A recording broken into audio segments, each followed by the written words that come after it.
প্রথমে নারী Asia cup, এরপর জাপানে এশিয়ান গেমস, দুই টুর্নামেন্টকে সামনে রেখে শিরোপা জয়ের প্রত্যাশা করছেন বাংলাদেশ নারী ক্রিকেট দলের অধিনায়ক নিগার সুলতানা জ্যোতি। তার আগে মিরপুর শেরেবাংলা জাতীয় ক্রিকেট স্টেডিয়ামে দলের ফটো সেশন ও সংবাদ সম্মেলনে দুই আসর নিয়েই নিজেদের লক্ষ্য ও প্রত্যাশার কথা জানান বাংলাদেশ অধিনায়ক। পরাগ আরমানের রিপোর্ট। শিরোপা জয়ের লক্ষ্যে এশিয়া কাপ এবং এশিয়ান গেমস ক্রিকেটে অংশ নিতে বুধবার ঢাকা ছাড়ছে বাংলাদেশ নারী ক্রিকেট দল। টি-20 ফরম্যাটের এশিয়া কাপের অষ্টম আসরের 15টি ম্যাচই হবে দুবাই আন্তর্জাতিক ক্রিকেট স্টেডিয়ামে। 28 আগস্ট থেকে 13 সেপ্টেম্বর পর্যন্ত হবে 8 দলের এই টুর্নামেন্ট। আর আগামী 19 সেপ্টেম্বর থেকে জাপানে হবে এশিয়ান গেমস। দুই টুর্নামেন্টেই শ্রেষ্ঠত্বের আশা করছেন টাইগ্রেস অধিনায়ক। এসএ গেমসে যে হয়তো আমরা ব্রোঞ্জ পেয়েছি আই গেস, যেটা চায়নাতে আমরা খেলেছি মেবি।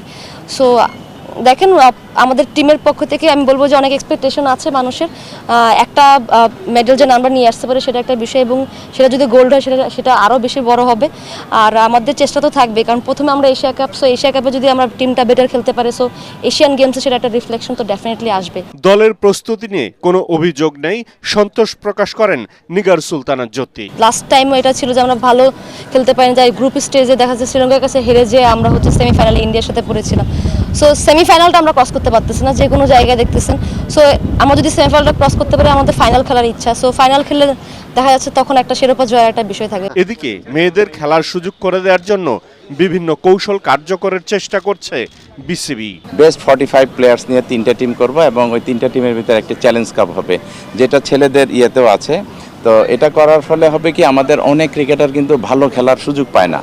তো এই মেয়েরা কিন্তু এখন ভালো খেলার নিজেকে তুলে ধরার জন্য একটা সুযোগ পাবে। তবে এশিয়া কাপ কিংবা এশিয়ান গেমসে সোনালী সাফল্য পেতে ভারত নামের হার্ডলটা পার হতে হবে বাংলাদেশের নারী ক্রিকেটারদের। পরাগ আরমান, এটিএন বাংলা, ঢাকা।